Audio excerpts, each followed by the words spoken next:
ನಮಸ್ಕಾರ. Praise the lord Jesus. ಎಲ್ಲ ನನ್ನ ಪ್ರೀತಿಯ ದೇವಜನರೇ, ನನ್ನ ಪ್ರಿಯ ಸಹೋದರಿ ಸಹೋದರರೇ, ದೇವಭಕ್ತರೇ, ನಿಮ್ಮೆಲ್ಲರನ್ನ ಮತ್ತೊಂದು ದಿನವನ್ನು ಸೇರಿಸಿಕೊಟ್ಟ ಆತನು, ನಮ್ಮ ರಕ್ಷಕನು, ನಮ್ಮನ್ನು ಪ್ರೀತಿಸಿದ ಆತನು ಆಗಿರುವ ಯೇಸುವಿನ ಮಧುರ ನಾಮದಲ್ಲಿ ವಂದಿಸ್ತೇನೆ. ಹೇಗಿದ್ದೀರಾ? ದೇವರ ಅನುಗ್ರಹದಿಂದ ಆತ್ಮೀಕವಾಗಿ ಬೆಳೆಯುತ್ತಾ ದೇವರಿಗೆ ಮೆಚ್ಚುಗೆಯಾದ ಜೀವಿತವನ್ನು ಜೀವಿಸಲಿಕ್ಕೆ ಪ್ರಯಾಸ ಪಡುತ್ತಿದ್ದೀರಾ? ದೇವರಿಗೆ ವಂದಿಸುವಂಥವನಾಗಿದ್ದೇನೆ. ನನ್ನ ಪ್ರಿಯ ದೇವಜನವೇ, ಈ ದಿನದ ದೇವರ ವಾಕ್ಯವನ್ನು ನಾವು ನೋಡುವಾಗ ದೇವರ ವಾಕ್ಯ ನಮ್ಮಲ್ಲಿ ಕೇಳುತ್ತಾ ಇದೆ, ನಮ್ಮ ಜೀವನವನ್ನು ನಡೆಸುತ್ತಿರುವುದು ಯಾವುದು? ಸಾಮಾಜಿಕ ಮಾಧ್ಯಮನ, ಜನರ ಅಭಿಪ್ರಾಯನ, ಹಣದ ಮೇಲಿರುವಂಥ ಆಸೆನ, ಇಲ್ಲವೇ ದೇವರ ವಾಕ್ಯನ? ಯಾವುದು ನಮ್ಮನ್ನು ನಡೆಸ್ತಾ ಇದೆ? ನಮ್ಮ ನಿರ್ಧಾರಗಳು ದೇವರ ವಾಕ್ಯದ ಆಧಾರದ ಮೇಲೆ ಇರುವುದಾದರೆ ನಮ್ಮ ಜೀವನವು ಒತ್ತಡದಲ್ಲಿ ಇರುವುದಿಲ್ಲ, ಬದಲಾಗಿ ದೇವರ ಸತ್ಯದಲ್ಲಿ ರೂಪುಗೊಳ್ಳುತ್ತದೆ. ಹೌದು, ಈ ಲೋಕದ ಮೀಡಿಯಾಗಳೇನು ತೋರಿಸುತ್ತವೆ, ಮನುಷ್ಯರು ಏನು ಮಾತನಾಡುತ್ತಾರೆ, ಲೋಕ ಯಾವ ಕಡೆ ಸಾಗುತ್ತಾ ಇದೆ, ಈ ಥರದ ವಿಚಾರಗಳಲ್ಲದೆ ವಾಕ್ಯ ಎಲ್ಲ ಕಾಲದಲ್ಲಿ ನಮ್ಮೊಟ್ಟಿಗೆ ಮಾತನಾಡುವಂಥದ್ದು ಆಗಿದೆ. ಸುಮಾರು ವರ್ಷಗಳ ಹಿಂದೆ ಒಬ್ಬ ತಂದೆಯು ತನ್ನ ಮಗನಿಗೆ ಒಂದು ಪಾಠವನ್ನು ಕಲಿಸಬೇಕೆಂದು ಒಂದೇ ಜಾತಿಯ 2 ಗಿಡಗಳನ್ನು ತಂದು, ಒಂದು ಗಿಡವನ್ನು ನೀರಿನ ಕಾಲುವೆಯ ಬಳಿಯಲ್ಲಿಯೂ ಇನ್ನೊಂದು ಗಿಡವನ್ನು ಒಂದು ಬರಡು ಭೂಮಿಯ ಜಾಗದಲ್ಲಿ ನೆಟ್ಟನು. ಕಾಲ ಕಳೆಯುತ್ತಿದ್ದ ಹಾಗೆ ಮಗನಿಗೆ ಹೇಳಿದನು, 2 ಗಿಡಗಳನ್ನು ಗಮನಿಸುತ್ತಾ ಇರಬೇಕು, ಆ ಗಿಡಗಳೇ ನಿನಗೆ ಪಾಠವನ್ನು ಕಲಿಸುತ್ತವೆ ಎಂಬುದಾಗಿ. ಕೆಲವು ವರ್ಷಗಳಾದ ಮೇಲೆ ತಂದೆ ವಯಸ್ಸಾದ ಕಾಲದಲ್ಲಿ ಮಗನು ಬಂದು ಹೇಳುತ್ತಾನೆ, ತಂದೆ, ನೀವು ನೆಟ್ಟ ಮರಗಳನ್ನು ನಾನು ನೋಡಿದ್ದೇನೆ. ಒಂದು ಮರವು ಚೆನ್ನಾಗಿ ಸುಭಿಕ್ಷವಾಗಿ ಹಚ್ಚ ಹಸಿರಾಗಿ ಚೆನ್ನಾಗಿ ಫಲ ಕೊಡುತ್ತಾ ಜನರಿಗೆ ನೆರಳು ಕೊಡುತ್ತಾ ಚೆನ್ನಾಗಿದೆ. ಆದರೆ ಮತ್ತೊಂದು ಗಿಡ ಜನರು ನಡೆದಾಡಿ ಬೇರುಗಳು ಆಳವಾಗಿ ಇಳಿಯದೆ ನೀರು ಸಿಗದೆ ಒಣಗಿ ಹೋಗಿದೆ ಎಂದು. ಆಗ ತಂದೆ ಹೇಳುತ್ತಾರೆ, ಮಗನೇ, ಇದೇ ನಿನಗೆ ಪಾಠ.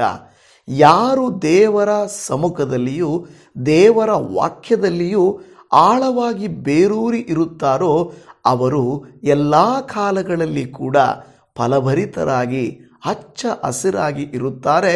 ಆ ಮರವನ್ನು ನೋಡಿ ಕಲಿತುಕೋ, ಅದು ನೀರಿನ ಕಾಲುವೆಗಳ ಬಳಿಯಲ್ಲಿ ಇರುವಂತೆ ನಾವು ನಮ್ಮ ಜೀವಿತ ಯಾವಾಗಲೂ ದೇವರ ವಾಕ್ಯದಲ್ಲಿ ನೆಲೆಗೊಂಡಿರಬೇಕು ಎಂದು ಹೇಳಿಕೊಟ್ಟನಂತೆ. ಇವತ್ತು ಕೂಡ ದೇವರ ವಾಕ್ಯವು ನಮಗೆ ಏನು ಹೇಳಿಕೊಡುತ್ತದೋ ಸ್ವಲ್ಪ ಗಮನಿಸೋಣ ಬನ್ನಿ.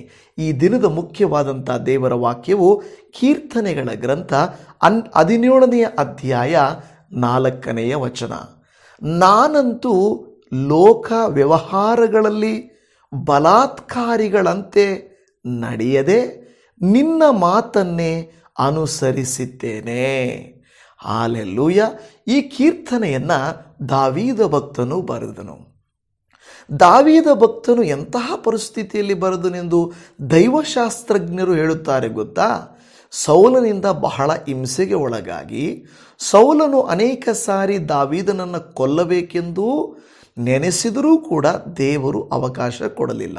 ಆದರೆ ದಾವೀದನಿಗೆ ಸೌಲನನ್ನು ಕೊಲ್ಲಲಿಕ್ಕೆ 2 ಸಾರಿ ಅವಕಾಶ ಬಂತು, ಮುಟ್ಟಲಿಲ್ಲ. ಕಾರಣ ಏನು ಗೊತ್ತಾ? ಎಲ್ಲರ ಹಾಗೆ ನಾನಲ್ಲ, ನಾನು ವಾಕ್ಯದನುಸಾರವಾಗಿ ನಡೆದುಕೊಳ್ಳುವವನು. ಮನುಷ್ಯರ ಸಲಹೆಗಳನ್ನು ನಾನು ಕೇಳುವುದಿಲ್ಲ, ದೇವರ ಸಲಹೆಯನ್ನು ನಾನು ಕೇಳುತ್ತೇನೆ ಎಂದು ದಾವೀದನು ಒಪ್ಪಿಕೊಂಡನು. ಅದಕ್ಕೆ ಈ ವಾಕ್ಯದಲ್ಲಿ ಹೇಳುತ್ತಾ ಇದ್ದಾನೆ, ನಾನಂತೂ ಅನ್ನುವುದಕ್ಕೆ ಅರ್ಥ ಏನು ಗೊತ್ತಾ? ಉಳಿದವರು ಹೇಗೋ ನನಗೆ ಗೊತ್ತಿಲ್ಲ, ಉಳಿದವರ ಬೋಧನೆಗಳೇನೋ ನನಗೆ ಗೊತ್ತಿಲ್ಲ, ಆದರೆ ನಮಗೆ ದೇವರ ವಾಕ್ಯ ಕಲಿಸುವಂಥದ್ದು ಅದು ಬಹಳ ಆಳವಾಗಿ ಸ್ಪಷ್ಟವಾಗಿ ಇರುವಂಥದ್ದು. ನೀವೆಲ್ಲರೂ ಕಳೆದ 6 ವರ್ಷಗಳಿಂದ ಯೂಟ್ಯೂಬಲ್ಲಿ ವಾಕ್ಯಗಳನ್ನು ಕೇಳುತ್ತಾ ಇದ್ದೀರಿ. ದೇವರ ವಾಕ್ಯವನ್ನೇ ಹೊರತು ರಾಜಕೀಯವನ್ನು ಮಾತನಾಡಲಿಕ್ಕೆ ನಾವು ಬರುವುದಿಲ್ಲ, ಸ್ವಂತ ಕಾರ್ಯಗಳನ್ನು ಹೇಳುವುದಕ್ಕೂ ಬರುವುದಿಲ್ಲ. ಎಲ್ಲಿಯಾದರೂ ಕೂಟಗಳಿದ್ದರೆ ಹೇಳುತ್ತೇವೆ. ಈ ಆಗಸ್ಟ್ ತಿಂಗಳ 5, 6ನೇ ತಾರೀಕು ಹುಬ್ಳಿಯಲ್ಲಿ ನಾವು ನೋಡುತ್ತಿದ್ದೆ ಹೋಲಿ ನೇಮ್ ಕ್ಯಾಥೆಡ್ರಲ್, CSIನ ಹೋಲಿ ನೇಮ್ ಕ್ಯಾಥೆಡ್ರಲ್ ಸಭೆಯಲ್ಲಿ 98ನೇ ವಾರ್ಷಿಕೋತ್ಸವಕ್ಕೆ ನಾವು ಫ್ಯಾಮಿಲಿಯಾಗಿ ಅಲ್ಲಿ ಬರುತ್ತೇವೆ. 2 ದಿನಗಳ ಕಾಲ ಹುಬ್ಳಿ ಜನರ ಪ್ರೀತಿ ನಮಗೆ ಗೊತ್ತುಂಟು. ಅವರು ಪ್ರಾರ್ಥನೆಗಳಲ್ಲಿ ಭಾಗವಹಿಸುವುದ್ರ ಬಗ್ಗೆ ನಮಗೆ ಗೊತ್ತುಂಟು. ನೀವು ಹುಬ್ಳಿಯವರಾದರೆ ಹೋಲಿ ನೇಮ್ ಕ್ಯಾಥೆಡ್ರಲ್ CSIದು ಆ ವಾರ್ಷಿಕೋತ್ಸವದಲ್ಲಿ ನೀವು ಪಾಲು ಹೊಂದಬಹುದು. ನಂತರ ಎಲ್ಲ ಯೂಟ್ಯೂಬ್ನ ನನ್ನ ಪ್ರಿಯ ಸಹೋದರ ಸಹೋದರಿಯರಿಗೆ ನನ್ನ ಆತ್ಮೀಕ ಆಮಂತ್ರಣ ಯಾವುದೆಂದರೆ, ಆಗಸ್ಟ್ 15ನೇ ತಾರೀಕು ಮೋಕ್ಷ ಮಾರ್ಗ ಆರಾಧನಾ ಕೇಂದ್ರದಲ್ಲಿ ನಾವಿರುವ ಜಾಗದಲ್ಲಿ ಪ್ರಾರ್ಥನಾ ಕೂಟ ಇರುತ್ತದೆ. ನೀವು ನಮ್ಮನ್ನು ಪ್ರೀತಿಸಿದರೆ, ಈ ಸೇವೆ ನಿಮಗೆ ಆಶೀರ್ವಾದಕರವಾಗಿದ್ದರೆ ದಯಮಾಡಿ ಎಲ್ಲರೂ ಸೇರಿ ಬರಬೇಕಾಗಿ ಬರುವಂಥವರು ನಮಗೆ ತಿಳಿಸಬೇಕೆಂದು ನಾನು ನಿಮ್ಮಲ್ಲಿ ಮನವಿ ಮಾಡಿಕೊಳ್ಳುತ್ತೇನೆ. ಜನವರಿ 26ನೇ ತಾರೀಕಿಗೆ ನೀವು ಬರಲಿಕ್ಕಾಗುತ್ತೋ ಇಲ್ವೋ, ವರ್ಷಕ್ಕೆ 2 ಕಾರ್ಯಕ್ರಮವನ್ನು ನಾವಿಲ್ಲಿ ಮಾಡಬೇಕೆಂದು ಪ್ರಾರ್ಥನೆಯಿಂದ ತೀರ್ಮಾನ ಮಾಡಿದ್ದೇವೆ. ಹಾಗಾದರೆ ಆಗಸ್ಟ್ 15 ಆಗಲಿ ಜನವರಿ 26 ಆಗಲಿ ಮಿಸ್ ಮಾಡಿಕೊಳ್ಳದೆ ನೀವು ಬರಬೇಕಾಗಿ ಸ್ವಚ್ಛವಾದ ವಾಕ್ಯಗಳು, ಸ್ವಾರ್ಥರಹಿತ ವಾಕ್ಯಗಳು, ದೈವ ಪ್ರೇರಿತವಾದ ವಾಕ್ಯಗಳು, ಹಿಗ್ಗುವ ಹೊಗಳಿಕೊಳ್ಳುವ ವಾಕ್ಯಗಳಲ್ಲ, ಆಳವಾಗಿ ಬೇರೂರುವ ವಾಕ್ಯಗಳು ನಿಮಗೆ ತಿಳಿಸಲ್ಪಡಿಸುತ್ತವೆ. ನೀವು ಬಂದು ಹೋಗುವಾಗ ದೈವಾನುಗ್ರಹವು ನಿಮಗೆ ಲಭಿಸುವಂಥದ್ದಾಗಿದೆ. ಈ ಸ್ಥಳವನ್ನು ಉಪಯೋಗಿಸಿಕೊಳ್ಳಿ. ಈ ಪ್ರಾರ್ಥನಾ ಸ್ಥಳವು ಇನ್ನೂ ಸ್ವಲ್ಪ ಹೋಲಿ ಪ್ಲೇಸ್ ಇದೆಲ್ಲ ನಾವು ರೆಡಿ ಮಾಡ್ತಾ ಇದ್ದೇವೆ. ಅದಕ್ಕಾಗಿ ನೀವು ಪ್ರಾರ್ಥನೆ ಮಾಡಿಕೊಳ್ಳಿ ಅಂತ ನಾನು ನಿಮ್ಮಲ್ಲಿ ಮನವಿ ಮಾಡಿಕೊಳ್ಳುತ್ತಾ ಇದ್ದೇನೆ. ಬನ್ನಿ ವಾಕ್ಯ ಧ್ಯಾನಕ್ಕೆ ಮುಂದಕ್ಕೆ ಹೋಗೋಣ. ಇವತ್ತು ಪ್ರತ್ಯೇಕವಾಗಿ ಈ ಒಂದು ವಿಚಾರಗಳನ್ನು ನೋಡುವಾಗ ದೇವರ ವಾಕ್ಯವು ನಮ್ಮ ಜೀವಿತದಲ್ಲಿ ತರುವಂಥ 4 ಕಾರ್ಯಗಳ ಕುರಿತಾಗಿ ನಾನು ಮಾತನಾಡಲಿಕ್ಕೆ ಹೋಗ್ತಾ ಇದ್ದೇನೆ. ಮೊದಲ ಕಾರ್ಯ, ಈ ಒಂದು ವಾಕ್ಯವನ್ನು ನೀವು ಗಮನಿಸಿ ನೋಡ್ರಿ. ಈ ಕೀರ್ತನೆ 17:4 ಇಂಗ್ಲೀಷಲ್ಲಿ ಈ ರೀತಿಯಾಗಿ ಹೇಳುತ್ತದೆ. ಇಲ್ಲಿ ಹೇಳುತ್ತದೆ, ಕನ್ನಡದಲ್ಲಿ ಹೇಳುತ್ತದೆ, ನಾನು ಬಲಾತ್ಕಾರಿಗಳಂತೆ ನಡೆಯದೆ ಅಂತ ಹೇಳುತ್ತದೆ. ಅಷ್ಟೇ, ನಾನು ನಡೆಯಲ್ಲ ಅಂತ. ಇಂಗ್ಲೀಷಲ್ಲಿ ಏನು ಹೇಳುತ್ತದೆ ಗೊತ್ತಾ? I have avoided the ways of the violent ಅಂತ ಹೇಳ್ತದೆ. ಅವಾಯ್ಡೆಡ್ ಅಂದರೆ ಅವರು ಬರ್ತಾರೆ, ಅವರು ಇರ್ತಾರೆ, ಆದರೆ ಅವರನ್ನು ನಾನು ಅವಾಯ್ಡ್ ಮಾಡ್ತೀನಿ. ಅಂದರೆ ಅವರ ಮಾರ್ಗಗಳನ್ನು ಬಿಟ್ಟು ನಾನೇ ಹೋಗ್ತೇನೆ. ಖಂಡಿತ ಅಯ್ಯೋ ಇವರು ಒಳ್ಳೆಯವರಪ್ಪ, ಇವರನ್ನು ನೋಯಿಸಬಾರದು, ಇವರಿಗೆ ಬಾಧೆ ಕೊಡಬಾರ್ದು, ಇವರಿಗೆ ನ್ಯಾಯ ಕೊಡಿಸ್ಬೇಕು ಅಂತ ಲೋಕದ ಜನ ಆಶಿಸುವುದಿಲ್ಲ. ನಮ್ಮ ಕುಟುಂಬಸ್ಥರಿಂದ ಹಿಡಿದು, ಕೆಲಸ ಮಾಡುವ ಜಾಗದಿಂದ ಹಿಡಿದು, ನಮ್ಮ ಜೊತೆಯಲ್ಲಿ ಸೇವೆ ಮಾಡುವವರಿಂದ ಹಿಡಿದು, ನಮ್ಮನ್ನು ಬಾಧಿಸುವುದಕ್ಕೆ ನಮ್ಮನ್ನು ಎದುರಿಸಿ ಬರುತ್ತಾರೆ ಹೊರತು ನಮ್ಮನ್ನು ನೋಡಿ ಪಕ್ಕಕ್ಕೆ ಹೋಗೋದಿಲ್ಲ. ಹಾಗಾದರೆ ಏನು ಮಾಡಬೇಕು? ಅವರು ನಮ್ಮ ಎದುರಾಗಿ ಬಂದರೆ ನಾವು ಅವರನ್ನು ಎದುರಿಸಬೇಕಾ? ಇಲ್ಲ. ದೇವರ ವಾಕ್ಯ ಹೇಳುತ್ತಾ ಇದೆ, ಅವರನ್ನು ನೀವು ಅವಾಯ್ಡ್ ಮಾಡಿ ಅಂತ ಹೇಳುತ್ತದೆ. ಶತ್ರು ಬರ್ತಾ ಇದ್ದಾನಂದರೆ, ವಿರೋಧಿ ಬರ್ತಾ ಇದ್ದಾನಂದರೆ, ನಮ್ಮನ್ನು ಹಾಳು ಮಾಡುವುದಕ್ಕೆ ಒಬ್ಬನು ಬರ್ತಾ ಇದ್ದಾನಂದರೆ, ಒಬ್ಬ ದುಷ್ಟನು ಬರ್ತಾ ಇದ್ದಾನೆಂದರೆ, ಒಬ್ಬ ಕೆಟ್ಟವನು ಬರ್ತಾ ಇದ್ದಾನಂದರೆ, ದುಷ್ಟರನ್ನು ಕಂಡರೆ ದೂರ ಇರು ಎಂದು ಹೇಳುವಂತೆ ನಾವೇ ಅವಾಯ್ಡ್ ಮಾಡಬೇಕು. ಅವರಂತೂ ನಮ್ಮನ್ನು ಕೆಡಿಸುವುದಕ್ಕಾಗಿಯೇ ನೇರವಾಗಿ ಬರುತ್ತಾರೆ. ಇಂಗ್ಲೀಷಲ್ಲಿ ಹೇಳ್ತದೆ, I have avoided the ways of the violent ಅಂತ ಹೇಳುತ್ತದೆ. ನಾನು ಮುಂದೆ ವಾಕ್ಯಗಳಿಗೆ ಬರುತ್ತೇನೆ. ಆದರೆ ಎಷ್ಟು ಚಂದವಾಗಿ ಇಂಗ್ಲೀಷಲ್ಲಿ ಹೇಳಿದೆ ಅಂದರೆ, ನಾನೇ ಏನು ಮಾಡ್ತಾ ಇದ್ದೇನೆ? ಅವರನ್ನು ತಪ್ಪಿಸಿ ನಡೀತಾ ಇದ್ದೇನೆ. ಅಯ್ಯೋ, ಅವರ ಬಾಯಿಗೆ ಸಿಕ್ಕಿದವರು ಉಳಿತಾರಾ? ಅವರನ್ನು ಎದುರಿಸಿದವರು ಜೀವಿಸಲಿಕ್ಕಾಗುತ್ತಾ? ಏನಾಗುತ್ತೆ? ಏನೂ ಆಗಲ್ಲ. ಮನಃಶಾಂತಿ ಕೆಡುತ್ತೆ, ಏನೂ ಆಗಲ್ಲ. ಬೇಸರಿಕೆ ಹುಟ್ಟುತ್ತೆ, ಏನೂ ಆಗಲ್ಲ. ನಮಗನಿಸುತ್ತೆ, ಅಯ್ಯೋ ಲೋಕವೇ ಈ ಥರ ನೀನು ಅಂತ ಅನಿಸುತ್ತದೆ. ಅದಕ್ಕೆ ದೇವರ ವಾಕ್ಯ ಹೇಳುತ್ತದೆ, ದಾವೀದನು ಹೇಳ್ತಾನೆ, ಸೌಲನು ನನಗೆ ವಿರೋಧವಾಗಿ ಬಂದರು, ನನ್ನನ್ನು ನೋಯಿಸಿದರು, ಹಿಂಸಿಸಿದರು, ಅಡ್ಡಿ ಬಂದರು, ನಾನು ಅವಾಯ್ಡ್ ಮಾಡ್ಕೊಂಡು ಹೋಗ್ತೀನಿ. ಅದಕ್ಕೆ ನಾನು ಹೇಳಿದ್ದು, ಸೌಲನು ಕೊಲ್ಲಲಿಕ್ಕೆ ಬಂದಾಗ ತಪ್ಪಿಸಿಕೊಂಡನು ದಾವೀದನು, ಆದರೆ ಅವಕಾಶ ಸಿಕ್ಕಿದಾಗ ದಾವೀದನು ಉಪಯೋಗಿಸಿಕೊಳ್ಳಲಿಲ್ಲ, ಅವಾಯ್ಡ್ ಮಾಡಿಕೊಂಡು ಹೋದನು. ಇವತ್ತು ಕಷ್ಟ, ಕಣ್ಣೀರು, ವಿರೋಧ, ದ್ವೇಷ, ಶತ್ರುಗಳನ್ನು ನಾವು ಎದುರಿಸಿ ಸೋಲುವುದಲ್ಲ, ಎದುರಿಸಿ ನೊಂದುಕೊಳ್ಳುವುದಲ್ಲ, ದುಷ್ಟರನ್ನು ಕಂಡ್ರೆ ದೂರ ಇರಬೇಕು ಅನ್ನುವ ಹಾಗೆ ದೂರ ದೂರ ಸರಿದು ಹೋಗುವುದು ಎಷ್ಟೋ ಒಳ್ಳೆಯದು ನನ್ನ ಪ್ರಿಯ ದೇವಜನರೇ. ಹಾಗಾದರೆ ದಾವೀದನು ಹೇಳುತ್ತಾ ಇದ್ದಾನೆ, ನಾನು ಈ ರೀತಿ ಅವಾಯ್ಡ್ ಮಾಡಬೇಕಾದರೂ ಈ ವೈಲೆಂಟ್ ಆಗಿರುವ, ಕ್ರೂರತ್ವದಲ್ಲಿರುವ, ಕೋಪದಲ್ಲಿರುವ, ದ್ವೇಷದಲ್ಲಿರುವ, ಅಲ್ಲಿ ಏನೇನು ವಾಕ್ಯಗಳು ಹೇಳ್ತದೆ ಗೊತ್ತಾ, ಎಷ್ಟೋ ಸ್ವಾರ್ಥ, ಕುತಂತ್ರದಲ್ಲಿರುವ, ಪ್ರತಿಕಾರ ತೀರಿಸಿಕೊಳ್ಳಬೇಕಂತಿರುವ, ಕ್ರೌರವಾಗಿರುವಂಥ, ಪಾಪದ ಕಾರ್ಯಗಳಲ್ಲಿ ಶಾರ್ಟ್ಕಟ್ಸ್ ತಗೊಳ್ಳುವಂಥ ಇವರನ್ನು ನಾನೇನು ಮಾಡ್ತೇನೆ, ಅವಾಯ್ಡ್ ಮಾಡ್ತೇನೆ. ಇವತ್ತು ನಿಮಗೂ ಕೂಡ ಎಷ್ಟೋ ಜನರು ಗೊತ್ತಿರ್ತಾರೆ, ಅಂಥವ್ರನ್ನ ನಾವು ಅವಾಯ್ಡ್ ಮಾಡಬೇಕು. ಇವತ್ತು ನಾನು ಹೇಳಿದೆ, ನಾನು 4 ಕಾರ್ಯಗಳನ್ನು, ದೇವರ ವಾಕ್ಯಕ್ಕೆ ವಿಧೇಯನಾಗುವ ಜೀವನದ 4 ನಕ್ಷೆಗಳು. ಅದರ ಅರ್ಥ, ನೀವು ವಾಕ್ಯಕ್ಕೆ ವಿಧೇಯರಾಗ್ತೀರಾ ಅಂದರೆ, ನೀವು ವಾಕ್ಯವನ್ನು ಪ್ರೀತಿಸ್ತೀರಾ ಅಂದರೆ ಈ 4 ಲಕ್ಷಣಗಳು ನಿಮ್ಮಲ್ಲಿ ಇರ್ತವೆ. ಮೊದಲನೇ ಲಕ್ಷಣ ಯಾವುದಪ್ಪ ಅಂದರೆ, ದೇವರ ವಾಕ್ಯವು ನಮ್ಮ ನಡತೆಯನ್ನು ನಿಯಂತ್ರಿಸುತ್ತದೆ. ನಮ್ಮ ನಡತೆಯನ್ನು ಏನು ಮಾಡ್ತದೆ, it will control. The word of God will control you.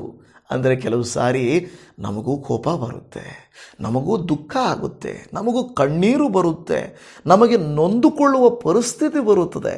But ಅಂಥ ಸಮಯದಲ್ಲಿ ನಮ್ಮನ್ನು ದೇವರ ವಾಕ್ಯ ಕಂಟ್ರೋಲ್ ಮಾಡ್ತದೆ, ನಿಯಂತ್ರಣದಲ್ಲಿಡ್ತದೆ. ಕೆಲವು ಸಾರಿ ಕೆಲವರಿಗೆ ಸೂಸೈಡ್ ಮಾಡ್ಕೊಂಡ್ಬಿಡ್ಬೇಕು ಅನಿಸ್ಬೋದಲ್ವ, ಕೆಲವರಿಗೆ ಸೇಡ್ ತೀರಿಸ್ಕೋಬೇಕು ಅನಿಸುತ್ತದಲ್ವ, ಕೆಲವರಿಗೆ ಇಲ್ಲ ಇಂಥವನ್ನು ಸುಮ್ಮನೆ ಬಿಡಬಾರದು ಅನಿಸುತ್ತದಲ್ವ. ನಾವು ಕೂಡ ಮನುಷ್ಯರೇ ಅಲ್ವಾ, ನಮಗೂ ಆ ರೀತಿ ಅನಿಸುತ್ತದೆ. ಆದರೆ ನಂತರ ದೇವರ ವಾಕ್ಯ ನಮ್ಮೊಟ್ಟಿಗೆ ಮಾತನಾಡಿ ಹೇಳುತ್ತದೆ, ಕ್ಷಮಿಸು, ಪ್ರೀತಿಸು, ಸುಮ್ಮನಿರು, ಏನೂ ಮಾಡಬೇಡ, ನೀನಂತೂ ಸುಮ್ಮನೆ ಇರು, ನಾನಿದ್ದ ಮಾಡ್ತೀನಿ, ದ್ವೇಷವನ್ನು, ಕೋಪವನ್ನು ಬಿಟ್ಟುಬಿಡು, ನಾನು ನೋಡ್ಕೊಳ್ತೀನಿ. ಇದೆಲ್ಲವೂ ಏನು ಮಾಡ್ತದೆ, ವಾಕ್ಯ ನಮ್ಮನ್ನು ಕಂಟ್ರೋಲ್ ಮಾಡ್ತದೆ. ಅದರ ಅರ್ಥ, ನಾವು ದೇವರ ವಾಕ್ಯಾನುಸಾರವಾಗಿ ನಡೆಯುತ್ತಾ ಇರ್ತೇವೆ ಹೊರತು ಮಾನುಷಿಕ ಬುದ್ಧಿಗಳಿಂದ ಅಲ್ಲ. ಟಿ ವಿಗಳಲ್ಲಿ ನೋಡುವ ನ್ಯೂಸು, ಯೂಟ್ಯೂಬ್ಗಳಲ್ಲಿ ಬರುವ ಯೂಟ್ಯೂಬ್ಗಳಿಂದ, ಯಾವುದೋ ಮನುಷ್ಯರು ಹೇಳಿದಂಥ ತತ್ವಗಳಿಂದ ಅಲ್ಲ, ದೇವರ ವಾಕ್ಯದಿಂದ ನಾವು ಜೀವಿಸುತ್ತೇವೆ. ಅದಕ್ಕೆ ನಾವು ಹೇಳೋದು, ತಾಪತ್ರಯ ಪಡೋದು, ದಯಮಾಡಿ ವಾಕ್ಯಗಳನ್ನು ಇನ್ನೂ ನಿಮ್ಮ ಸಭಿಕರಿಗೆ, ನಿಮ್ಮ ಸ್ನೇಹಿತರಿಗೆ, ದೇವರನ್ನು ಅರಿಯದವರಿಗೆ ತಿಳಿಯಪಡಿಸಿರಿ. ಒಂದು 10 ಜನಕ್ಕೆ, ಒಂದು 20 ಜನಕ್ಕೆ ಶೇರ್ ಮಾಡಿಕೊಳ್ಳಿ. ಪ್ರತಿನಿತ್ಯ ಯಾವುದೋ ಒಂದಲ್ಲ, ನಿಮಗೆ ಯಾವ ವಾಕ್ಯ ಯಾರಿಗಾದರೂ ಕಳಿಸಬೇಕನ್ನಿಸುತ್ತದೋ ದಯಮಾಡಿ ನಿಮ್ಮ ಸ್ಟೇಟಸಲ್ಲಿ ಹಾಕ್ಕೊಳ್ಳಿ, ನಿಮಗೆ ಗೊತ್ತಿರೋರಿಗೆ ಕಳಿಸ್ಕೊಡಿ. ಅವರು ನೋಡಿ ಬಲಗೊಳ್ಳುತ್ತಾರೆ, ಅವರು ನೋಡಿ ಖಂಡಿತವಾಗಿ ದೇವರನ್ನು ಪ್ರೀತಿಸ್ತಾರೆ. ಇಲ್ಲಿ ನೋಡುವಾಗ ದೇವರ ವಾಕ್ಯವು ನಮ್ಮ ನಡತೆಯನ್ನು ನಿಯಂತ್ರಿಸುತ್ತದೆ. ನೋಡಿ, ಮೊದಲನೇದಾಗಿ ಇಂಗ್ಲೀಷಲ್ಲಿ ನಾವು ನೋಡ್ತಾ ಇದ್ದೇವೆ, ಹೇಗೆ ನಾನು ಅವಾಯ್ಡ್ ಮಾಡಲಿಕ್ಕೆ ಸಾಧ್ಯ ಆಯಿತು, ಇಂಥ ವೈಲೆಂಟ್ ಆದ ಪರ್ಸನ್ಸನ್ನು ಹೇಗೆ ಸಾಧ್ಯ ಆಯಿತು ಅಂದರೆ, ಇಂಗ್ಲೀಷಲ್ಲಿ ಹೇಳ್ತದೆ, by the word of your lips. By the word of your lips ಅಂದರೆ, ದೇವರೇ, ನಿನ್ನ ಬಾಯಿಂದ ಬಂದ ಮಾತಿನಿಂದ ನಾನಂತೂ ಇಂಥ ಕ್ರೂರಿಗಳನ್ನು, ಇಂಥ ಕೆಟ್ಟವರನ್ನು, ಇಂಥ ನೋಯಿಸಿದವರನ್ನು, ಇಂಥ ಮನ ನೋಯಿಸಿದಂಥವರನ್ನು ನಾನು ಅವಾಯ್ಡ್ ಮಾಡೋದಕ್ಕೆ, ದೂರ ಸರಿಯಲಿಕ್ಕೆ ನನಗೆ ಸಹಾಯ ಆಗುತ್ತದೆ. ಹಾಗಾದರೆ ನಾವು ಬಲಾತ್ಕಾರಿಗಳಂತೆ, ಲೋಕ ವ್ಯವಹಾರಗಳಲ್ಲಿರುವವರಂತೆ ನಾವು ನಡೆಯಬಾರದಾದರೆ ಆತನ ಮಾತು, the word of your lips, ನಿನ್ನ ತುಟಿಗಳಿಂದ ಬಂದ ಮಾತುಗಳಿಂದ ನಾನು ನನ್ನನ್ನು ನಿಯಂತ್ರಣ ಮಾಡಿಕೊಳ್ಳುತ್ತಾ ಇದ್ದೇನೆ. ದೇವರು ವಾಕ್ಯ ಹೇಳ್ತಾ ಇರೋದು, ಬೈಬಲ್ ಎಂದಿಗೂ ಲೋಕದಿಂದ ನಮ್ಮನ್ನು ಓಡಿ ಹೋಗಲು ಹೇಳುವುದಿಲ್ಲ, ಲೋಕದ ಮೌಲ್ಯಗಳಿಗೆ ಒಳಗಾಗಬೇಡಿ ಎಂದು ಹೇಳುತ್ತದೆ. ಸಮಾಜ ಬಿಟ್ಟು ಹೊರಟೋಗ್ರಿ, ಜನಗಳ ಮಧ್ಯದಲ್ಲಿ ವಾಸ ಮಾಡಬೇಡ್ರಿ, ಈ ರೀತಿ ಹೇಳೋದಿಲ್ಲ. ಆದರೆ ಲೋಕದ ಮೌಲ್ಯಗಳನ್ನು ತಿಳಿದುಕೊಳ್ಳ್ರಿ, ಹೇಗೆ ಮಾತಾಡಬೇಕು, ಹೇಗೆ ಜೀವಿಸಬೇಕು, ಯಾವುದು ಸರಿ ತಪ್ಪು ಎಂಬುದನ್ನು ವಾಕ್ಯದಿಂದ ಅರಿತುಕೊಳ್ಳಿರಿ ಎಂದು ಹೇಳುತ್ತಾ ಇದೆ. ಮೊಟ್ಟ ಮೊದಲನೆಯ ಪದ ಅಲ್ಲಿ ಹೇಳ್ತಾ ಇದ್ದು ಲೋಕ ವ್ಯವಹಾರಗಳು.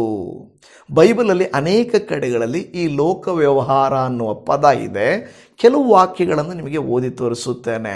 ಪ್ರಸಂಗಿ ಗ್ರಂಥದಲ್ಲಿ 2ನೇ ಅಧ್ಯಾಯ 17ನೇ ವಾಕ್ಯದಲ್ಲಿ ಲೋಕ ವ್ಯವಹಾರವು ಕೆಟ್ಟದ್ದೆಂದು ನನಗೆ ಕಂಡು ಬಂದದ್ದರಿಂದ ಜೀವವೇ ಅಸಹ್ಯವಾಗಿ ತೋರಿತು, ಗಾಳಿಯನ್ನು ಹಿಂದಟ್ಟಿದ ಹಾಗೆ ಸಮಸ್ತವು ವ್ಯರ್ಥ.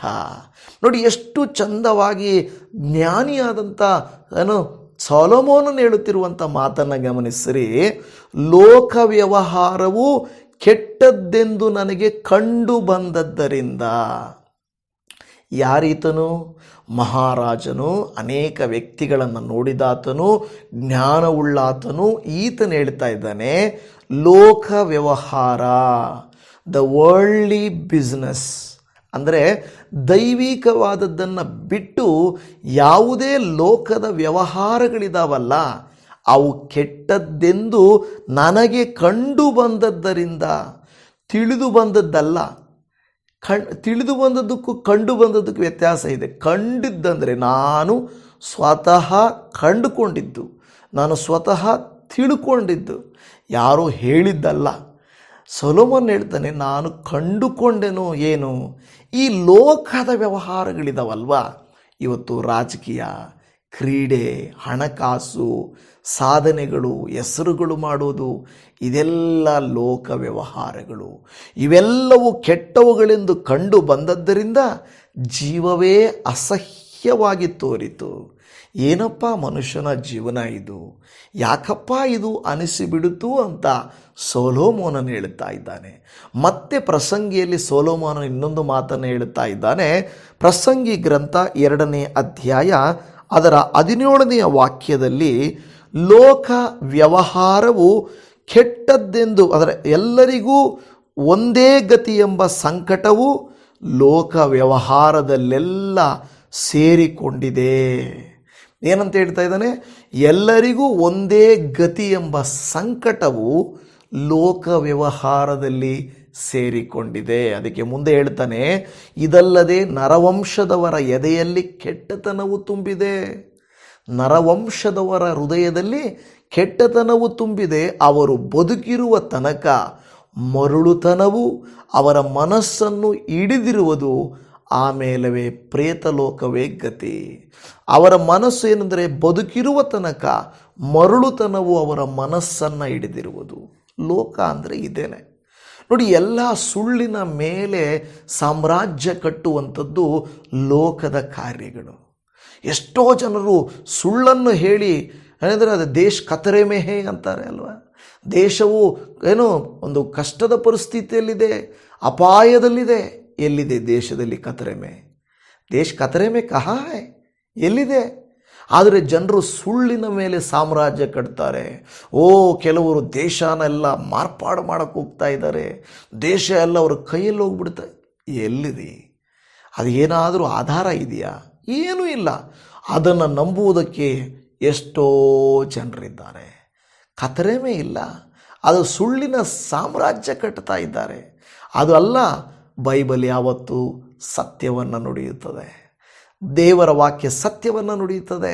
ಅದನ್ನು ನೋಡುತ್ತಾ ಇದ್ದೇವೆ. ಮತ್ತೆ 2 ತಿಮೋಥೆಯನಿಗೆ ಬರೆದ ಪತ್ರಿಕೆ 2ನೇ ಅಧ್ಯಾಯ 4ನೇ ವಚನದಲ್ಲಿ ಯುದ್ಧಕ್ಕೆ ಹೋಗುವ ಸೈನಿಕನು ಏನು ಮಾಡ್ತಾನೆ? ಲೋಕ ವ್ಯವಹಾರದಲ್ಲಿ ಸಿಕ್ಕಿಕೊಳ್ಳದೆ ತನ್ನನ್ನು ಸೈನ್ಯದಲ್ಲಿ ಸೇರಿಸಿಕೊಂಡವನನ್ನು ಮೆಚ್ಚಿಸುವುದಕ್ಕೆ ಪ್ರಯಾಸ ಪಡುತ್ತಿರುವನಲ್ಲವೇ? ಒಬ್ಬ ಸೈನಿಕ ತನ್ನನ್ನು ಸೈನ್ಯದಲ್ಲಿ ಸೇರಿಸಿಕೊಂಡವನನ್ನು ಮೆಚ್ಚಿಸುವುದಕ್ಕೆ ಪ್ರಯಾಸ ಪಡುತ್ತಾನೆ ಹೊರತು, ನಾವು ನೋಡ್ತಾ ಇದ್ದೇವೆ ಆ ಸೈನಿಕನು ಲೋಕ ವ್ಯವಹಾರದಲ್ಲಿ ಸಿಕ್ಕಿಕೊಳ್ಳುವುದಿಲ್ಲ. ಇವತ್ತು ನಾವು ಒಂದು ಬೈಬಲ್ ಕಾಲೇಜನ್ನು ಪ್ರಾರಂಭಿಸಿದೆವು, ದ ಸೋಲ್ಜರ್ ಆಫ್ ಕ್ರೈಸ್ಟ್ ಅನ್ನುವಂಥ ಕಾಲೇಜು. ಅದರಲ್ಲಿರುವಂಥವರು ಲೋಕ ವ್ಯವಹಾರಗಳಲ್ಲಿ ಸಿಕ್ಕಿಹಾಕಿಕೊಳ್ಳಬಾರದು, ಬದಲಾಗಿ ಪ್ರತಿನಿತ್ಯ ದೇವರ ವಾಕ್ಯವನ್ನು ಧ್ಯಾನಿಸುತ್ತಾ ದೇವರಲ್ಲಿ ಬಲಗೊಂಡು ಆತ್ಮಿಕವಾಗಿ ಬೆಳೆಯಬೇಕಂತ. ಕಾರಣಾಂತರಗಳಿಂದ ಬೇಸರದ ವಿಷಯ, ಕೆಲವರು ಅದರ ಒಂದು ಪ್ರಯೋಜನವನ್ನು ಪಡೆದುಕೊಳ್ಳುತ್ತಾ ಇದ್ದಾರೆ, ದೇವರಿಗೆ ಸ್ತೋತ್ರ. ಆದರೆ ಲೋಕ ವ್ಯವಹಾರಗಳಲ್ಲಿ ಸಿಕ್ಕಿಕೊಂಡಿದ್ದೇವಾ?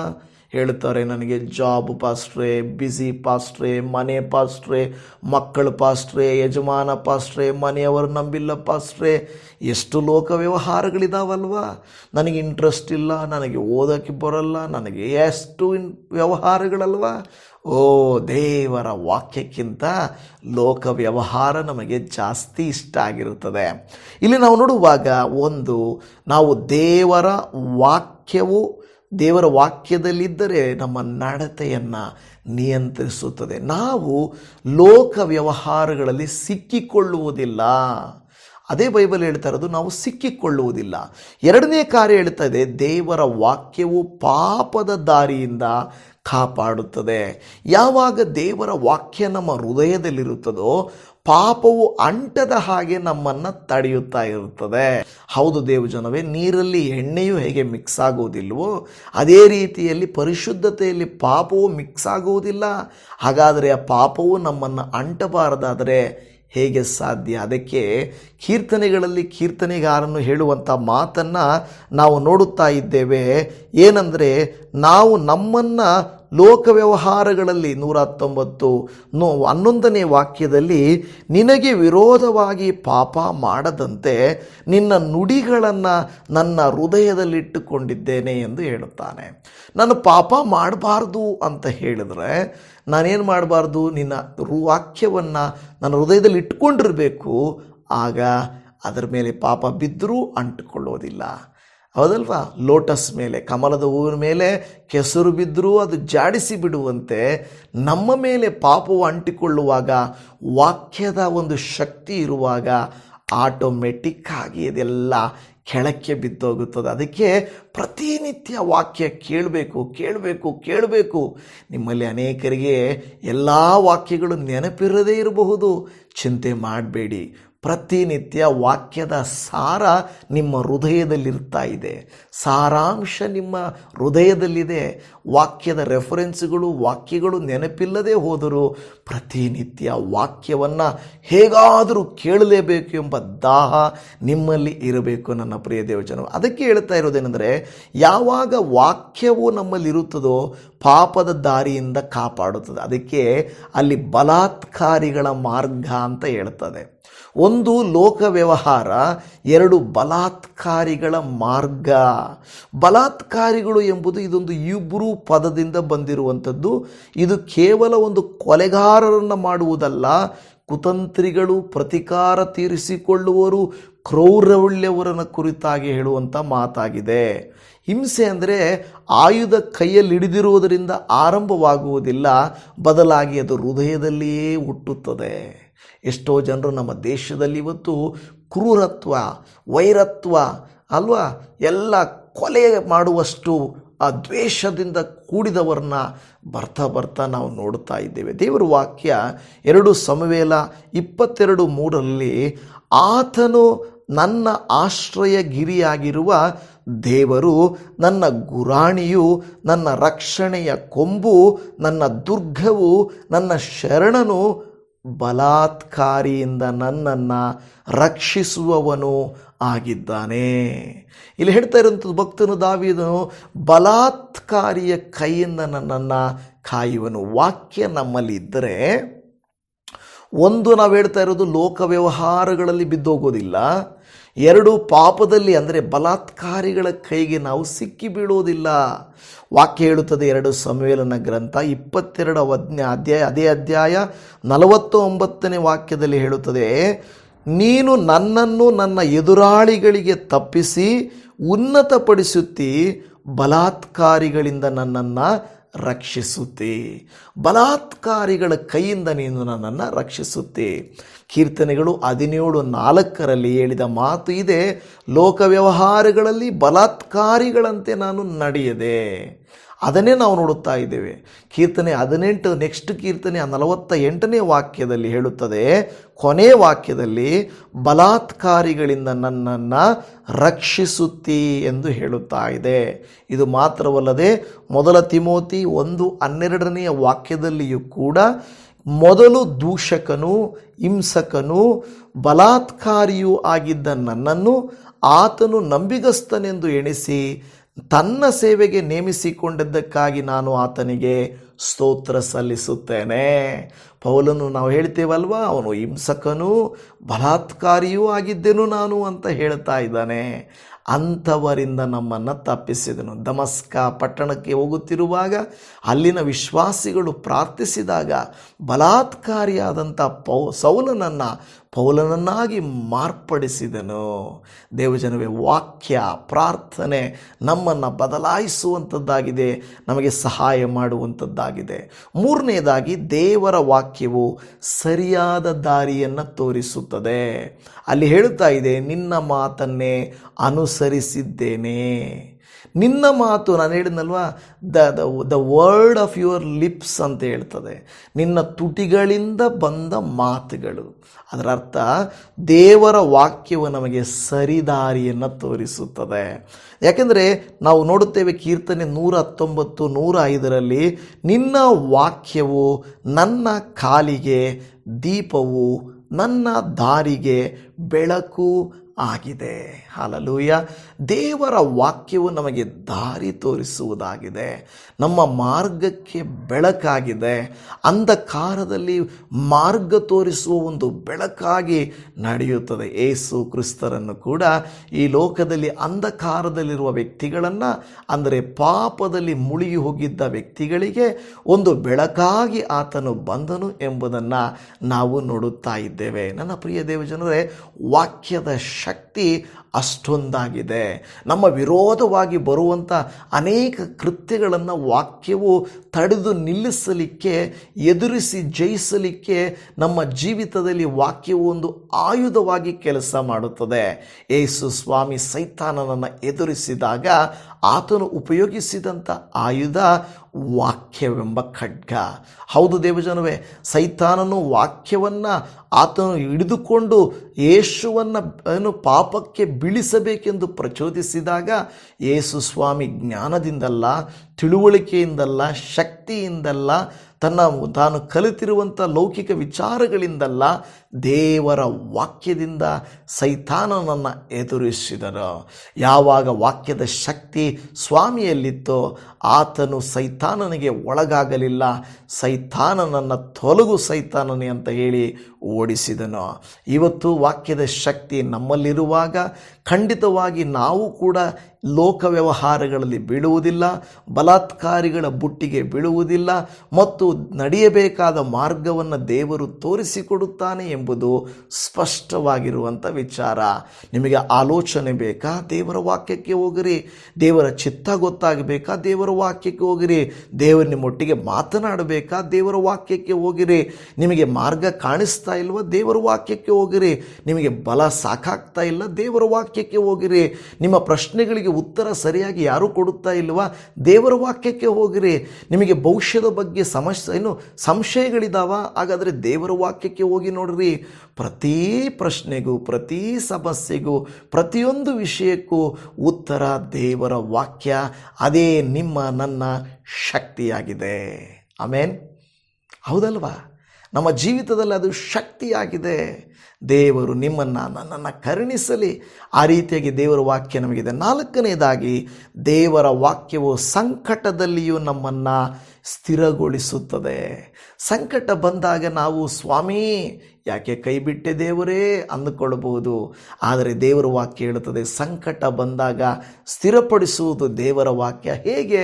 ವಾಗ್ದಾನಗಳ ಮೂಲಕವಾಗಿ, ಎಚ್ಚರಿಕೆಗಳ ಮೂಲಕವಾಗಿ, ಮುಂದೆ ಬರುವಂಥ ವಿಚಾರಗಳನ್ನು ಮುಂತಿಳಿಸುವುದರ, ಪ್ರಕಟಿಸುವುದರ ಮೂಲಕವಾಗಿ ದೇವರು ನಮ್ಮನ್ನು ಸ್ಥಿರಪಡಿಸ್ತಾನೆ. ಚಿಂತೆ ಮಾಡಬೇಡ, ಇದೆಲ್ಲ ಸ್ವಲ್ಪ ಕಾಲ ಅನ್ನುವುದು ದೇವರ ವಾಕ್ಯದಿಂದ ನಮಗೆ ತಿಳಿದು ಬರುವಂಥ ಕಾರ್ಯವಾಗಿದೆ. ಅದಕ್ಕೆ ದಾವೀದನು ಎಷ್ಟೇ ಅವನಿಗೆ ಶತ್ರುಗಳ ಕಾಟ ಬಂದಾಗಲೂ ನನ್ನ ದೇವರು ಬಿಡಿಸ್ತಾನೆ, ನನಗೆ ಯಾವ ಸಂಕಟವೂ ಇಲ್ಲ, ನನಗೆ ಯಾವ ವಿರೋಧವೂ ನೋವು ಇಲ್ಲ ಎಂದು ದೃಢವಾಗಿ ಬಲವಾಗಿ ನಿಂತಿದ್ದನು. ಇವತ್ತು ವಾಕ್ಯವನ್ನು ಕೇಳುತ್ತಿರುವ ನನ್ನ ಪ್ರೀತಿಯ ದೇವ ಜನರೇ, ನಿಮಗೂ ನನಗೂ ದೇವರು ಕೊಟ್ಟಿರುವ ದೊಡ್ಡ ಆಯುಧ ದೇವರ ವಾಕ್ಯ. ಇನ್ನು ಯೇಸು ಸ್ವಾಮಿ ಜಯಿಸಿದಂಥ, ಇನ್ನು ಸ್ವಲ್ಪ ಬಾಲದಲ್ಲಿ ಜೀವವಿರುವಂಥ ಸೈತಾನನನ್ನು ಸೋಲಿಸಲಿಕ್ಕಿರುವ ಆಯುಧ ದೇವರ ವಾಕ್ಯ. ಇವತ್ತು ನಾವು ವಾಕ್ಯವನ್ನು ನಾವು ಓದಿದ ಹಾಗೆ ದೇವರ ವಾಕ್ಯಕ್ಕೆ ವಿಧೇಯನಾಗುವ ಜೀವನದ 4 ಲಕ್ಷಣಗಳು. ನಿಮ್ಮಲ್ಲಿ ಆ ಲಕ್ಷಣಗಳಿವೆಯಾ? ನಿಮ್ಮಲ್ಲಿ ಆ ಲಕ್ಷಣಗಳಿದೆಯಾ? ಏನು ಲೋಕ ವ್ಯವಹಾರಗಳಲ್ಲಿ ಸಿಕ್ಕಿ ಹಾಕಿಕೊಳ್ತಾ ಇದ್ದರೆ ವಾಕ್ಯದ ಶಕ್ತಿ ಇಲ್ಲ. ಬಲಾತ್ಕಾರಿಗಳಂತೆ ನಡೆಯುತ್ತಾ ಇದ್ದರೆ ವಾಕ್ಯದ ಶಕ್ತಿ ಇಲ್ಲ. ಸಮಸ್ಯೆಗಳಲ್ಲಿ ಸಿಕ್ಕಿ ಬೀಳ್ತಾ ಇದ್ದರೆ ವಾಕ್ಯದ ಶಕ್ತಿ ಇಲ್ಲ. ಆತನ ಮಾತನ್ನು ಅನುಸರಿಸಿ ನಡೆಯದೇ ಇದ್ದರೆ ವಾಕ್ಯದ ಶಕ್ತಿ ಇಲ್ಲ. ಆದರೆ ದಾವೀದನಂತೆ ನಾವು ಹೇಳೋಣ, ದೇವರೇ, ನಾನಂತೂ ಲೋಕ ವ್ಯವಹಾರಗಳಲ್ಲಿ ಬಲಾತ್ಕಾರಿಗಳಂತೆ ನಡೆಯದೆ ನಿನ್ನ ಮಾತನ್ನೇ ಅನುಸರಿಸಿದ್ದೇನೆ. I have avoided the ways of the violent by the word of your lips ಅಂತ ಹೇಳ್ತದೆ. ನಮಗೆ ಯಾವುದರ ಆಧಾರದಲ್ಲಿ, ಯಾವುದು ಶಕ್ತಿಯಿಂದ? ಯಾವ ಶಕ್ತಿಯಿಂದ? ವಾಕ್ಯದ ಶಕ್ತಿಯಿಂದ. ಕರ್ತನು ನಿಮ್ಮನ್ನು ನನ್ನನ್ನು ಬಲಪಡಿಸಲಿ. ನಾವು ಮೊರೆ ಇಡೋಣ, ಪ್ರಾರ್ಥನೆ ಮಾಡೋಣ, ತಲೆಗಳನ್ನು ಬಾಗಿಸೋಣ. ಪರಮ ತಂದೆಯಾದ ದೇವರೇ, ದಾವೀದನ ಜೀವಿತದಿಂದ ಪ್ರತಿ ದಿನ ಕಲಿಯುವಂಥದ್ದು ಇದೇ ಕರ್ತನೆ. ದಾವೀದನು ಹೇಳುತ್ತಿದ್ದಾನೆ, ನನ್ನನ್ನು ಹಿಂಸಿಸಿದವರು, ನೋಯಿಸಿದವರು, ವಿಭೇದಿಸಿದವರು, ತೊಂದರೆಪಡಿಸಿದವರು ಇದ್ದರು, ನಾನಂತೂ ಅವರಂತೆ ನಡ್ಕೊಳ್ಳಲ್ಲ. ನಾನು ಅವರಂತೆ ಲೋಕ ವ್ಯವಹಾರಗಳಲ್ಲಿ ಸಿಕ್ಕಿ ಹಾಕಿಕೊಳ್ಳಲ್ಲ. ನಾನಂತೂ ಸಂಕಟ ಪಡುವುದಿಲ್ಲ. ನಾನಂತೂ ನಿನ್ನನ್ನು ಅನುಸರಿಸುತ್ತೇನೆ, ನಿನ್ನ ಮಾರ್ಗದಲ್ಲಿ ನಡೆಯುತ್ತೇನೆ ಎಂದು ಹೇಳಿದ ಹಾಗೆ ಅಪ್ಪ ದೇವರೇ, ವಾಕ್ಯದ ಶಕ್ತಿಯಿಂದ ನಾವು ಕೂಡ ಲೋಕವನ್ನು ಜಯಿಸುವುದಕ್ಕೆ, ಸಮಸ್ಯೆಗಳನ್ನು ಎದುರಿಸುವುದಕ್ಕೆ, ಶತ್ರುವನ್ನು, ಲೋಕಾಧಿಪತಿ ಸೈತಾನನನ್ನು ಓಡಿಸಿ ಜಯಿಸುವುದಕ್ಕೆ ಆ ಆಯುಧವನ್ನು ನೀವು ಕೊಟ್ಟಿದ್ದಕ್ಕಾಗಿ ಸ್ತೋತ್ರ.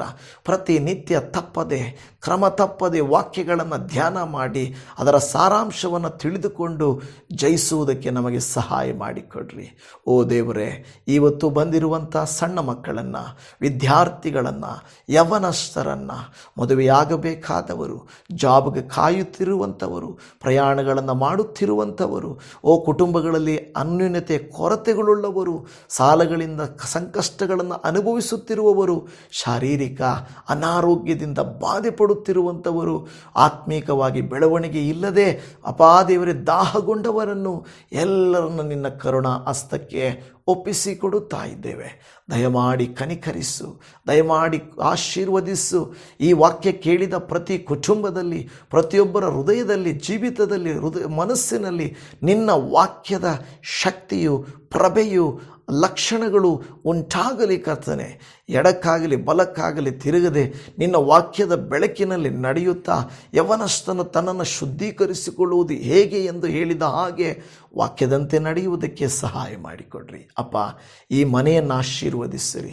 ಈ ಮನೆಯಲ್ಲಿ, ಯಾವ ಮನೆಯಲ್ಲಿ ವಾಕ್ಯವು ಓಡುತ್ತಿದೆಯೋ, ಎಲ್ಲಿ ಕೇಳಿಸಲ್ಪಡುತ್ತಾ ಇದೆಯೋ ಆ ಮನೆ, ಆ ಊರಲ್ಲಿ, ಆ ಪ್ರಾಂತ್ಯದಲ್ಲಿ, ಆ ಸ್ಥಳದಲ್ಲಿ, ಅವರ ಪರಿಸ್ಥಿತಿಗಳಲ್ಲಿ ಜೀವವನ್ನು ಹುಟ್ಟಿಸಲಿ, ಜಯವನ್ನು ತಂದುಕೊಡಲಿ, ಆಶೀರ್ವಾದವನ್ನು ತಂದುಕೊಡಲಿ. ನಿನ್ನಲ್ಲಿ ನಿರೀಕ್ಷೆ ಇಟ್ಟು ನಿನ್ನನ್ನು ಅನುಸರಿಸಿ ನಡೆಯುತ್ತಿರುವ ಈ ಮಕ್ಕಳಿಗೆ ಇವತ್ತಿನ ವಾಕ್ಯದ ಶಕ್ತಿಯು ಲಭಿಸಿ ನಿನಗೆ ಸ್ತೋತ್ರ ಮಾಡುವಂತೆ ಮಾಡಬೇಕೆಂದು ಕರ್ತನೇ ನಮಗೆ ಒದಗಿಸಿ, ನಮ್ಮನ್ನು ಬಲಪಡಿಸಿ, ನಮ್ಮನ್ನು ವಾಕ್ಯಗಳಿಂದ ಬಲವಂತರನ್ನಾಗಿ, ಶಕ್ತಿವಂತರನ್ನಾಗಿ ಮಾಡುತ್ತೀರೆಂದು ನಂಬುತ್ತಾ, ನಮ್ಮ ರಕ್ಷಕನು ವಾಕ್ಯವಾಗಿರುವಾತನು ನರಾವತಾರಿ ಎತ್ತು ಬಂದಾತನು, ಮತ್ತು ನಮಗಾಗಿ 2ನೇ ಸಾರಿ ಬರಲಿಕ್ಕಿರುವಂಥ ಯೇಸು ಕ್ರಿಸ್ತನ ಮಧುರವಾದ ನಾಮದಲ್ಲಿ ಪ್ರಾರ್ಥಿಸುತ್ತೇವೆ ತಂದೆಯೇ. ಆಮೇನ್, ಆಮೇನ್, ಆಮೇನ್. ನನ್ನ ಪ್ರಿಯ ದೇವಜನರೇ, ನಿಮ್ಮೆಲ್ಲರಿಗೂ ಅತಿ ಶೀಘ್ರದಲ್ಲಿ ಬರಲಿಕ್ಕಿರುವ ಯೇಸುವಿನ ನಾಮದಲ್ಲಿ ವಂದನೆಗಳು. ಕರ್ತನು ನಿಮ್ಮನ್ನು, ನಿಮ್ಮ ಕುಟುಂಬಗಳನ್ನು ಹೇರಳವಾಗಿ ಆಶೀರ್ವದಿಸಲಿ. ನಿಮ್ಮೆಲ್ಲರಿಗೂ shalom. Praise the lord Jesus. God bless you. Amen.